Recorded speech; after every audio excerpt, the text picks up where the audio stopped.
Hello everyone, welcome to Youth Power Academy. Let us begin today's class, that is 24th of July. On 23rd July, we celebrate birth anniversary of Lokmanya Bal Gangadhar Tilak. He is widely recognized as a prominent nationalist, visionary leader, social reformer and a scholar. और इनका famous slogan था Swaraj is my birth right and I shall have it. He is one of the most prominent leaders of Indian independence movement. He is well known for his fiery speeches and writings that has inspired nationalist sentiments during the Britishers' time. तो कल इनका birth anniversary था और floral tributes पे किए गए इनको. प्रधानमंत्री और लोकसभा स्पीकर सबने जो है उनको दिया. India recognizes his significant contributions to India, and a portrait of Lokmanya Tilak was unveiled in the Central Hall of Samvidhan Sadan, that is Parliament House, on 28 July 1956. And the ceremony was performed by the first Prime Minister of India, Pandit Jawaharlal Nehru. तो बाल Gangadhar Tilak as a personality ये हमेशा important रहे हैं. Prelims examination में भी, mains examination में भी इनके बारे में पूछा जाता है. इन्होंने डेक्कन एजुकेशन सोसाइटी को फाउंडेड किया था, मतलब इसकी स्थापना की थी किसी और के साथ मिलके. एंड ही वाज अ की figure in all India home rule league. His newspaper Kesari, कई बार पूछा गया है कि केसरी इज एसोसिएटेड विद तो बाल गंगाधर तिलक. और it played a crucial role in disseminating nationalistic ideas. तो इनके बारे में जो है वो आप याद रखिए क्योंकि हिस्ट्री में इनसे रिलेटेड क्वेश्चन हमेशा आते हैं. Then as we know that Parliament monsoon session is going on, and Ministry of Culture has informed that it is implementing development of excavation sites and heritage complexes, that is Desh scheme. और ये एक centrally sponsored सब scheme है that was announced in union budget 2026. तो ये इस बार चूंकि announce किया गया है तो ये इम्पोर्टेंट रहेगा. And its aim is promotion and sustainable development of 15 tangible cultural heritage sites across the country. इसके अलावा जो कल्चर मिनिस्ट्री है, it oversees the museum grant scheme which provide financial assistance for development, modernization and digitization of museums at regional, state and district level. ये support provide करते हैं, पैसे provide करते हैं मॉडर्नाइज करने के लिए जो भी म्यूजियम्स हैं डिस्ट्रिक्ट और स्टेट लेवल पे. The ministry informed that it also operates cultural functions and production grant scheme which offer financial aid for organizing cultural programs, performances and production based activities to foster regional folk and classical art form. जो regional जो फोक culture होता है, जो art forms होते हैं उनको promote करने के लिए ये स्कीम जो है वो मिनिस्ट्री ऑफ कल्चर इसको जो है वो फाइनेंशियल एड इसके थ्रू प्रोवाइड करता है. Further, financial assistance for promotion of Guru Shishya Parampara scheme, ये assistance provide करते हैं which supports eminent gurus and their repertory groups in preserving, promoting and transmitting India's classical performing arts via traditional गुरु शिष्य tradition. जैसे कि हमारा जो classical art होता है उसमें गुरु शिष्य परंपरा पे वो चला आ रहा है और उसको प्रिजर्व करने के लिए, प्रमोट करने के लिए गुरु शिष्य परंपरा स्कीम है, इसको भी असिस्टेंस प्रोवाइड किया जाता है. और ये जो स्कीम्स हैं, these are carried out under scheme for promotion of art and culture which is a component of the broader कला संस्कृति विकास योजना. तो ये आप याद रखिए, इस योजना से, इस स्कीम से रिलेटेड क्वेश्चन जो हैं वो पूछे जा सकते हैं. साथ ही साथ जो सब स्कीम्स हैं, these are also very important for your prelim examination purpose. Ministry of Culture is the apex body which is responsible for preservation, promotion and dissemination of cultural heritage and arts.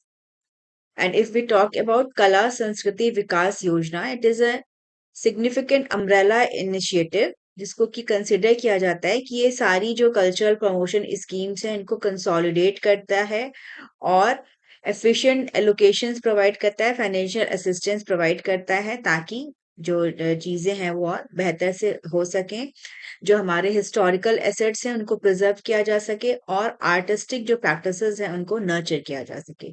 तो ये schemes important रहेगी। और आप channel पे हमसे ज़्यादा से ज़्यादा कनेक्ट होइए, चैनल को लाइक करिए, सब्सक्राइब करिए, अपने फ्रेंड्स के साथ शेयर करिए। हमारी रिसर्च टीम जो daily current affairs magazine prepare करती है, ये काफ़ी इम्पोर्टेंट है। यूट्यूब चैनल पे डिस्क्रिप्शन में आपको ये प्रोवाइड किया जा रहा है magazine, which you can download and kindly read the magazine daily properly because it will help you in your examination. और अगर आप रेगुलर पढ़ते हैं तो आपको खुद अपने जो नॉलेज बेस है उसमें काफ़ी फ़र्क महसूस होगा और आपको ये एग्जामिनेशन में काफ़ी हेल्प मिलेगी। ऑथेंटिक टू द पॉइंट जो भी रिलेवेंट इंफॉर्मेशन रहती है वो सारी इसमें आपको प्रोवाइड किया जाता है जो एग्जामिनेशन में जिनसे रिलेटेड चीजें पूछी जाती हैं। नेक्स्ट जो स्कीम है that is related to digitisation of Indian cultural heritage and manuscript preservation. और अभी जो पार्लियामेंट सेशन चल रहा है इसमें जो भी इंफॉर्मेशन आती है गवर्नमेंट की तरफ से ये काफी ऑथेंटिक रहती हैं, ये आपके एग्जामिनेशन में पूछी जाती हैं। तो जो छोटी छोटी इंफॉर्मेशन है वो काफी इंपॉर्टेंट है। अब इसमें जैसे बताया गया है इस न्यूज आर्टिकल में कि जो मिनिस्टर ऑफ कल्चर है it is undertaking significant digitisation initiative for museum collection and archival resources. इनका ये these are utilising Jatan software. अब जतन सॉफ्टवेयर के बारे में पूछ सकते हैं ये किस मिनिस्ट्री से रिलेटेड है, किसने इसको डेवलप किया है। This software has been developed in technical collaboration with CDAC Pune. A national digital repository has been established via the Museum of India portal and it showcases digitized collection from national level museums, ASI site museum and Dr. Baba Saheb Ambedkar Museum Pune। तो इस तरह से भी information जो है ये पूछ देते हैं। Similarly, Gyan Bharatam Mission, it is also an initiative of Ministry of Culture and it is dedicated to preserve India's extensive manuscript heritage and revitalize it। मतलब ये चाहते हैं कि जो हमारा मतलब इस स्कीम के थ्रू जो गवर्नमेंट है इट इज वर्किंग अपॉन रीवाइटलाइजिंग हमारा जो कल्चर नॉलेज है, जो ट्रेडिशन है, उसको कैसे फ्यूचर जनरेशन के लिए रेडी किया जा सके। और जैसे हमें पता है कि जब चीजें डिजिटल हो जाती हैं तो वो इजीली अवेलेबल हो जाती हैं, एक्सेसिबिलिटी इंक्रीज हो जाती है, कोई कहीं से भी उनको पढ़ के नॉलेज गेन कर सकता है। तो ये काफी इंपॉर्टेंट है। Furthermore digitised archival records are being progressively updated to the National Archives of India dedicated portal that is Abhilekh Patal। तो ये भी पूछा जा सकता है। और this platform aims to facilitate global access to India's archival heritage for researchers। जो researchers हैं, जो scholars हैं, जो जनरल पब्लिक है उनको ये उनके लिए ये सब चीजें accessible हो जाती हैं इससे। और national archives of India it was established in 1919 and it is a nodal agency for management of Government of India's archival records of enduring value and it seeks to मतलब ये इनको प्रिजर्व करता है और एक्सेसिबल बनाता है जो भी डॉक्यूमेंट्री हेरिटेज है इंडिया का उसको। Next, the important information is regarding National Testing Agency, that is NTA, or Union Minister of State for Education, Sukanta Majumdar, stated in Rajya Sabha that 15 out of 39 posts created by NTA remain vacant। तो जैसा कि अभी हमें सबको पता है कि काफी प्रोटेस्ट अभी हुआ है जंतर मंतर पर, जो स्टूडेंट्स हैं वो नीट के जो पेपर है उसको उसकी लीक होने पे उन्होंने काफी विरोध किया and they are demanding resignation of education minister. और एनटीए ये एक नेशनल एजेंसी है जो कि एग्जाम कंडक्ट कराती है। National testing agency it established in 2018 and it got established as a self-sustained autonomous organization and it has conducted over 270 examination for over 6.6 crore students। And if we talk about it, in 2026 alone 65 lakh students registered for various examination. तो जो भी NEET के exam है, UGC के exam है, ये सारे exam conduct कौन कराता है? एनटीए। और एनटीए इस्टेब्लिश हुआ था नवंबर 2017 में as a society registered under the societies registration act 1860 to conduct examinations for admission to higher educational institution। तो इनके ऊपर रिस्पॉन्सिबिलिटी है सारे एग्जामिनेशन को कंडक्ट कराने की। और राज्यसभा में गवर्नमेंट ने एक्सेप्ट किया है कि इसमें काफी पोस्ट वेकेंट हैं। अब अगर 39 पोस्ट हैं उसमें 15 लोग ही वर्क कर रहे हैं तो सीरियसली एक प्रॉब्लम होगी। इसमें रिप्लाई में उन्होंने ये भी कहा कि NTA heavily relies on external hiring, engaging 73 officials on contract, including a general manager of communication, senior advisors and consultants। तो ये एक काफी प्रॉब्लम की चीज है। और इसको अपने जो ऑपरेशन है उनको करने के लिए 16 post at the director and joint director level की हैं इसमें, जिनको की क्रिएट किया गया अंडर सेंट्रल स्टाफिंग स्कीम। तो इसमें काफी चेंजेस की मांग कही जा रही है। कहा जा रहा है कि जो लीकेज हो रहा है उसको रोकने के लिए प्रॉपर तरीके से एनटीए का भी जो है वो सही तरीके से इसको वर्क करना होगा, तभी जो एग्जामिनेशंस है वो क्लियर तरीके से हो सकेंगे। तो ये सारी इंफॉर्मेशन भी रेलिवेंट रहेगी। मतलब आपके एग्जामिनेशन में जो प्रोटेस्ट है वो उनसे रिलेटेड क्वेश्चन नहीं आएगा, बट एनटीए इंपॉर्टेंट है कि कब इस्टेब्लिश हुआ, किस एक्ट के थ्रू इस्टेब्लिश हुआ, क्या इसका ये एक सोसाइटी है, कितने इसके मेंबर्स हैं, तो ये सारी जो चीजें हैं ये पूछी जा सकती हैं। Then the next article is related to inspire programme. Inspire programme के बारे में पूछ सकते हैं। It is a flagship scheme by government of India, specifically the Department of Science and Technology. It aims at attracting talent and nurturing and retaining talent in science and technology। तो इसके बारे में ये पूछ ही सकते हैं। और ये एक जो नीड है कि एक स्ट्रॉन्ग जो है वो साइंटिस्ट और रिसर्चर्स का एक बेस होना चाहिए। स्टूडेंट्स को यंग एज से ही जो है वो इंगेज करना चाहिए साइंटिफिक फील्ड में, and the government should support them throughout their higher education. तो इसके लिए ये स्कीम ले आई गई है जो कि जिसको डिजाइन किया गया है कि साइंटिफिक टैलेंट को नर्चर करे। इसका एक की कंपोनेंट है inspire Manak, that is million mind augmenting national aspiration and knowledge, and it targets students between the ages of 10 and 17। ये जो टाइम होता है इसमें एक जो माइंड है उसका इनोवेटिव माइंड को जो है वो नर्चर किया जाता है। Beside this inspire scholarship for higher education, she is designed to assist outstanding students aged 17 to 22 who are pursuing undergraduate and postgraduate degrees in natural and basic sciences.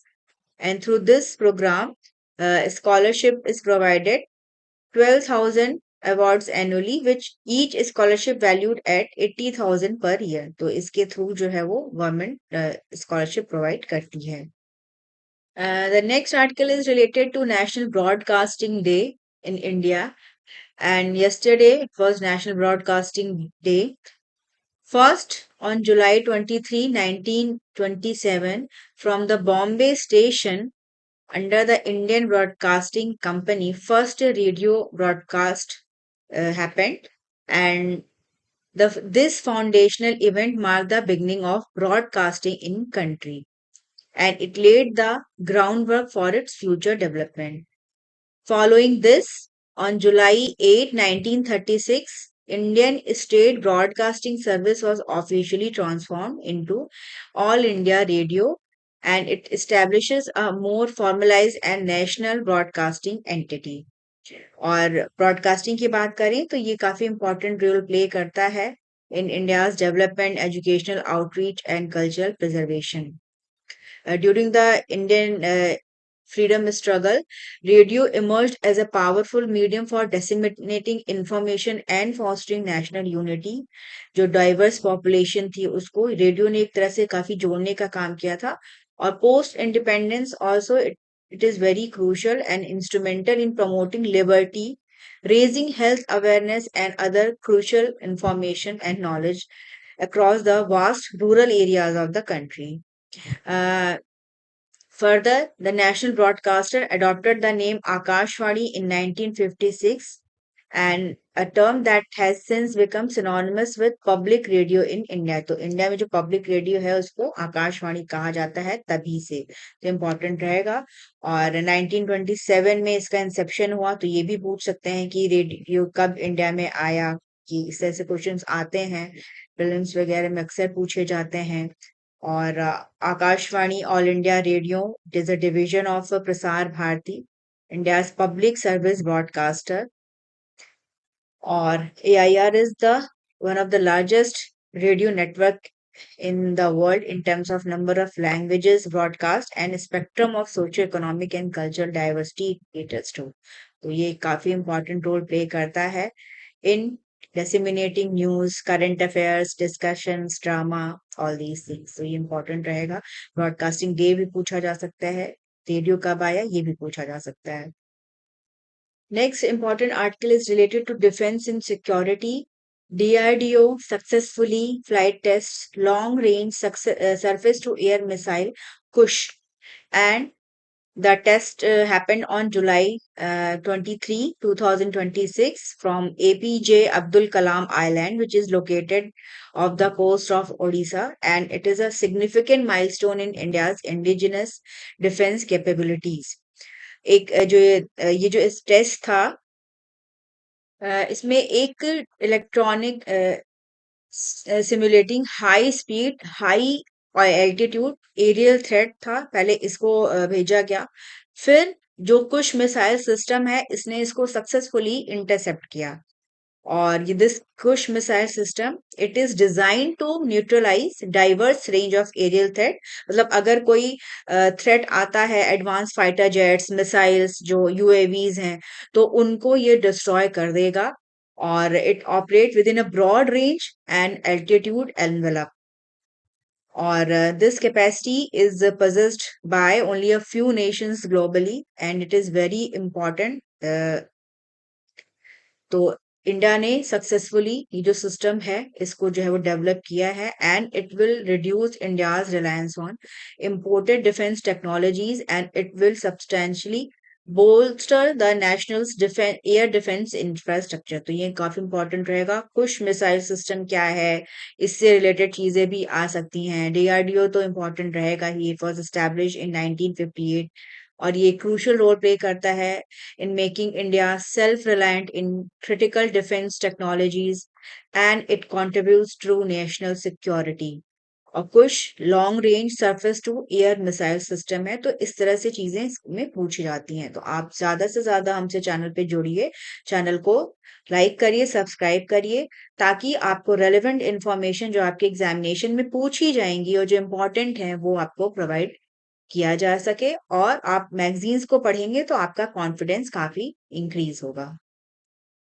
Next important article is also related to DRDO and India's developed indigenous expandable turbojet engine. Uh, the Gas Turbine Research Establishment, that is a part of DRDO, has successfully developed the first indigenous expandable turbojet engine with a thrust class of 350 kilogram। और जो gas turbine research establishment है, it has partnered with Azad engineering that is based in Hyderabad for the manufacturing and assembly of this critical engine. And Azad Engineering successfully realized and delivered the engine to GTRE on July 22, and this jet engine technology is recognized globally as most complex engineering fields and it require exceptional precision, advanced metallurgical expertise। और अगर हम देखें तो जो indigenous jet engine technology है ये काफी strategically important होती है किसी भी नेशन को, which aims to become self reliant in defence sector.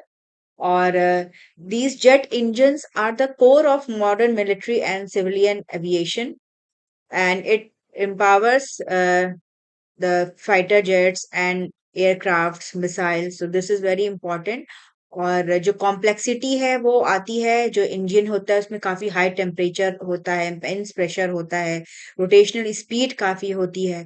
तो कैसे बट इसमें जो है वो किन मटेरियल्स का यूज किया जाए और कैसे इनकी मैन्युफैक्चरिंग किया जाए ताकि एक बेहतर इंजन तैयार हो, तो ये बहुत इंपॉर्टेंट होता है हर कंट्री के लिए जो कि अपने आप को एरोस्पेस टेक्नोलॉजी में एज अ फोर फ्रंट रखना चाहती है। तो इंडिया ने इसको डेवलप किया है और बाय दिस जो हमारा एक डिपेंडेंसी है फॉरेन कंट्रीज पे, फॉरेन सप्लायर्स पे, हमारे क्रिटिकल डिफेंस कंपोनेंट्स के लिए ये कम होगी और इससे जो एरोस्पेस मैन्युफैक्चरिंग इकोसिस्टम है ये और डेवलप होगा।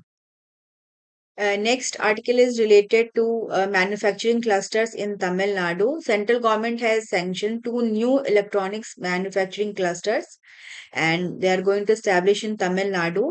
इसके लिए टोटल 1012 करोड़ रुपीस का एक इन्वेस्टमेंट जो है रखा गया है और ये माना जा रहा है कि जो स्ट्रेटेजी है इससे जो है वो इलेक्ट्रॉनिक्स मैन्युफैक्चरिंग इकोसिस्टम ये बेहतर होगा और इसका भी एम यही है कि इंडिया इलेक्ट्रॉनिक सेक्टर में जो है वो सेल्फ रिलायंट बन सके। These two clusters will be developed as distinct locations in Tamil Nadu, and the Manalur EMC is slated to cover an expansive area of 474.3 acres. Similarly, Pilla Paikam MNC, it will span across 379.3 acres. So इतने span में ये बन रहा है। जहां जहां बन रहा है ये जो एस्टेब्लिशमेंट्स होते हैं ये इंपॉर्टेंट रहते हैं। उनका कॉस्ट तो जनरली नहीं पूछा जाता है लेकिन हाँ क्लस्टर्स के बारे में ये पूछ सकते हैं। And these electronics manufacturing clusters are very important and these are a key component of India's national policy and electronics, which aim to design and provide world-class infrastructure and conducive business environment to promote electronics manufacturing. और हम इसमें electronics का जो manufacturing है इसमें India का M है कि हम सेल्फ रिलायंट बने, आत्मनिर्भर भारत बने और इसी के लिए जो है वो डिफरेंट डिफरेंट क्लस्टर्स को बनाया जा रहा है और इंडिया को एक ग्लोबल मार्केट के तौर पे डेवलप कराया जा रहा है, इन्वेस्टमेंट को बढ़ाया जा रहा है, एक्सपोर्ट्स को इनहेंस करने का कोशिश किया जा रहा है और इससे जो है वो एम्प्लॉयमेंट अपॉर्चुनिटीज भी जो है वो बढ़ती हैं। तो ये सारी चीजें इंपॉर्टेंट रहेंगी। Then yesterday in the parliament, government informed about the India's three-stage nuclear power programme and thorium utilisation. ये जानकारी दी जाती है जैसे कि प्रश्न होते हैं, क्वेश्चनर्स होता है राज्यसभा लोकसभा में, तो उसमें जो डिपार्टमेंट होता है डिफरेंट चीजों पे वो उस पे रिप्लाई देता है और इन्होंने बताया कि जो डिपार्टमेंट ऑफ एटॉमिक एनर्जी है it is actively promoting indigenous thorium based technologies and it ensures India's long-term energy security and achieve self-reliance in its nuclear fuel cycle. India का जो अप्रोच है ये बेसिकली थोरियम बेस्ड है और India के पास जो uranium है उसके रिसोर्सेज काफी लिमिटेड हैं बट थोरियम के वास्ट रिसोर्सेज हैं। तो हमारा शुरू से एम रहा है कि कैसे सस्टेनेबल एनर्जी प्रोडक्शन किया जाए और इसमें जो हमारा यूरेनियम है उसको ऑप्टिमली यूटिलाइज किया जाए और जो फर्दर जो थोरियम है उसको हम आगे चल चल के यूज कर सकें। तो इसीलिए इंडिया का जो न्यूक्लियर प्रोग्राम है वो 3 स्टेज बेस्ड है। जो फर्स्ट स्टेज है it was focused on pressurised heavy water reactors and for this Department of Atomic Energy has developed significant expertise in reactor design, manufacturing, construction and front and back end fuel cycle technologies। इससे जो fissile material मिलता है plutonium spent fuel से बहुत बनता है, इसको utilise किया जाता है फॉर द सेकेंड स्टेज। और BRC Bhabha atomic research centre it has developed and implemented back and fuel cycle technologies including fuel fabrication. These plants are located at Tarapur and Kalpakkam. Further, integrated nuclear cycle recycle plant it is at Tarapur and the fast reactor fuel cycle facility. This is at Kalpakkam and ये बन रहा है यहाँ पे भी। और इसमें क्या होगा कि जो स्पेंट फ्यूल है जो प्रेशराइज हैवी वाटर रिएक्टर से उसको रीप्रोसेस किया जाएगा और मैनेज किया जाएगा, फिर फर्दर उसको अचीव किया जाएगा।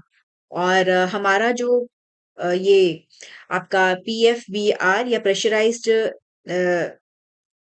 या प्रोटोटाइप फास्ट ब्रीडर रिएक्टर, इसने अपनी फर्स्ट क्रिटिकलिटी अचीव की ऑन 6 अप्रैल 2026। तो ये काफी इंपॉर्टेंट स्टेप था, क्योंकि अब इसके बाद जो इंडिया है का न्यूक्लियर प्रोग्राम है अपने सेकेंड स्टेज के प्रोग्राम में एंटर कर चुका है। थर्ड स्टेज, ये क्या विजन है इसका? ये है कि हम यूज करेंगे यूरेनियम। ये कई बार ये चीजें पूछी जा चुकी हैं। This topic is very important for your examination. और ये इसका विजन है to use the uranium 233 that is bred from thorium 232 as fuel. तो थोरियम से हम यूरेनियम बनाएंगे और फिर उसको यूज करेंगे। और इसमें भी काफी रिसर्च और डेवलपमेंट का काम किया जा रहा है कि कैसे सोडियम को यूटिलाइज जो है वो किया जाए, थोरियम को।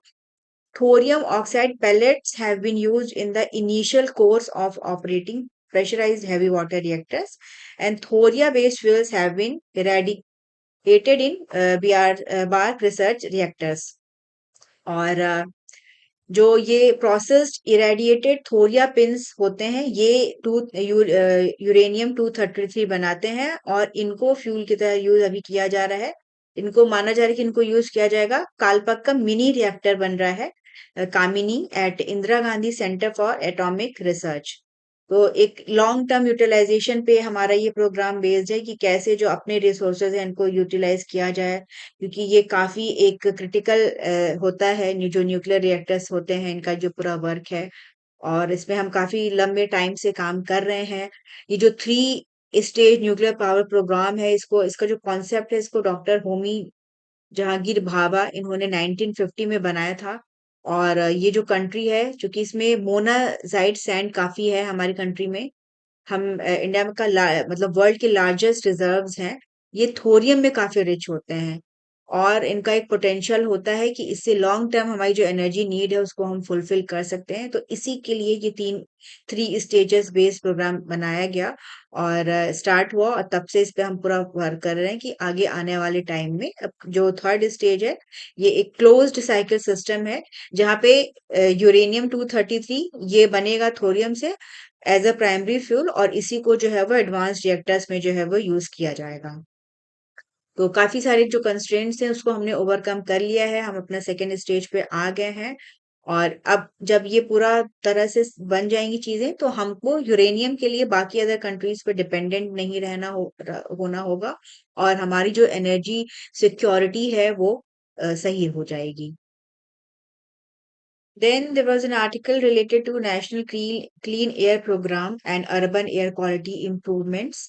National Clean Air Program, it was launched by the government in 2019 as a mission mode initiative, and it aims to combat air pollution in urban areas. It initially covered 130 cities across India and include major urban centers like Pune, Surat, Hyderabad, Mumbai, and Delhi. National Clean Air program, it is a multi-sectoral effort that relies on the coordinated actions of central and state governments. और इसके बारे में जानकारी दिया गया है parliament में। और कि जो state level clean air plan है इसको प्रिपेयर करता है by respective state and UTs, and they address both particulate matter 10 and 2.5 concentrations. और इन्होंने बताया कि compare to 2017-18 baseline, there has been significant number of the cities which has recorded reductions in annual PM10 concentrations। और इन्होंने बताया कि 20 cities जो हैं वो इन्होंने reductions जो है वो अचीव किया है, और फर्दर इसको और कम करने के लिए जो डिपार्टमेंट है ये वर्क कर रहा है। और एयर पोल्यूशन काफी एक मेजर एनवायरमेंट और पब्लिक हेल्थ कंसर्न है वर्ल्ड वाइड। और पर्टिकुलेट मैटर्स के बारे में कई बार पूछा जा चुका है, PM10 क्या है, PM2.5 क्या है, ये इंपॉर्टेंट रहता है। ये जो है वेरियस सोर्सेज होते हैं इनके जनरेशन के, वेहिकुलर जो एमिशंस होता है उनसे ये निकलते हैं। PM10 ये होता है, इसका जो डायमीटर होता है वो 10 माइक्रोमीटर्स और लेस का होता है, और ये जो वेहिकुलर पोल्यूशन होता है उसका एक मेजर कंपोनेंट होता है। और जब हम इसको इनहेल करते हैं तो हमारे लंग्स में ये जाता है, और इसके वजह से काफी हेल्थ रिलेटेड इश्यूज होते हैं। सिमिलरली PM2.5, इसका जो डायमीटर होता है वो 2.5 माइक्रोमीटर्स और लेस होता है। ये फाइनर पोल्यूटेंट्स होते हैं देन कंपेयर टू PM10, और ये और भी ग्रेटर रिस्क पोज करते हैं बिकॉज ये डीपली पेनिट्रेट कर सकते हैं लंग्स को, और उसके बाद जो है वो काफी हेल्थ इश्यूज होते हैं। नेक्स्ट, मिनिस्ट्री ऑफ साइंस, इन्होंने जो है ये बताया आदित्य L1 सोलर ऑब्जर्वेटरी और चंद्रयान 3 लूनर मिशन के बारे में। और scientific objectives of Aditya 1, that is India's first dedicated solar physics observatory. It aims to study solar wind particles, the solar corona, near UV signatures on the solar disk, and interplanetary magnetic field. और जो Aditya L1 है ये कहाँ position है? It is position at earth sun earth L1 Lagrange point, and it provides a continuous view of sun. इससे जो है वो सन के बारे में इंफॉर्मेशन हमें मिलती रहती है। और अभी जो इसके मेजर अचीवमेंट्स हैं वो हैं, ये हैं कि इसने कैप्चर किया है first ever spectroscopic signatures of the onset phase of coronal mass ejection. सूर्य से जो मास इजेक्शन होता है, जो ऊर्जा निकलती है, एनर्जी निकलती है, उसको उसने कैप्चर किया है। और इसके अलावा जो साइंटिस्ट हैं इनको काफी सारे इंसाइट मिले हैं about the intense geomagnetic storm, जो कि मई और अक्टूबर 2024 में आया था। इसके अलावा it yielded the first comprehensive analysis of photospheric iron fluorescence on the sun, और ये कैप्चर करता है इस फिनोमेना को across 47 X class solar flares during the peak of solar cycle 25। मतलब सोलर साइकिल जो था ये 2024 में काफी पीक पे था, तो उस पे जो भी घटनाएं हुई थी उसको उसने काफी बेहतर तरीके से कैप्चर किया उससे डिटेल में, और आगे जो है वो साइंटिस्ट इसको स्टडी करके पता लगा रहे हैं कि क्या क्या चीजें हैं। और प्राइमरली ये सोलर फिजिक्स मिशन है, ये कोई एक स्पेस वेदर मिशन नहीं है। और इसका जो डेटा है it will facilitate our understanding about the sun's behaviour, और कैसे सोलर साइकिल होती है इसके बारे में हमें और चीजें पता चलेंगी। बिसाइड दिस चंद्रयान 3 मिशन, ये भी एक सक्सेसफुल मिशन है टू मून्स पोलर रीजन। और इसके बारे में इंफॉर्मेशन किया गया कि इसका जो है 6 STE थर्मल प्रोब, इसने जो है वो 10 सेंटीमीटर डीप जो है वो पेनिट्रेट किया है, और ये रिकॉर्ड करा है इसने first ever in situ high altitude temperature profile. और इससे जो मैसिव वर्टिकल टेम्परेचर ग्रेडियंट है ड्यूरिंग द लूनर मॉर्निंग, और जो सब जीरो टेम्परेचर है बिलो 8 सेंटीमीटर, इसके बारे में पूरा ये स्टडी कर रहा है। इसके अलावा alpha practical X-ray spectrometer on Pragyan rover इसमें गया है, उसमें लगा हुआ है, और इससे जो है वो इसने एक हाईली यूनिफॉर्म एलिमेंटल कंपोजिशन इसको भी जो है वो डिटेक्ट किया है। और साथ ही साथ एलिवेटेड मैग्नीशियम रिच मिनरल्स जो कि सपोर्ट करते हैं लूनर मैग्ना ओशन हाइपोथेसिस को, उसको भी इसने जो है वो डिटेक्ट किया है। तो ये काफी दोनों सक्सेसफुल मिशन है। इसके अलावा जो विक्रम लैंडर है इसका रंभा LP लैंगम्यूर प्रोब है, और इसने कंडक्ट किया first ever high altitude near surface plasma measurements recording electron densities of 300 to 650 electrons per centimetre cube, and it has elevated kinetic temperatures of 3000 to 8000 K. और ये प्रूव करता है कि जो प्लाज्मा है ये काफी एनर्जेटिक है, नॉन थर्मल है, और सोलर विंड और अर्थ का जो जियो मैग्नेटिक टेल है उसका इस पे इम्पैक्ट पड़ता है। तो ये बेसिकली सारे स्टडी करने के काम कर रहे हैं। तो जैसे जो इनके नेम जो प्रोब्स हैं इनके जो नेम्स हैं ये एग्जामिनेशन में पूछे जा सकते हैं कभी कभी, जैसे जो पीसेस के एग्जामिनेशन होते हैं उनके लिए काफी इंपॉर्टेंट है। आदित्य L1 के बारे में लास्ट ईयर यूपी पीसीएस में पूछा भी गया था, और कि ये कब लॉन्च हुआ था। और ये लॉन्च हुआ था on 2nd of September 2023 by ISRO. It is India's first space-based solar observatory. Similarly Chandrayaan 3 के बारे में भी कई बार पूछा जा चुका है। It was launch in July 14, 2023 and it successfully landed on moon south polar region on 23 August 2023।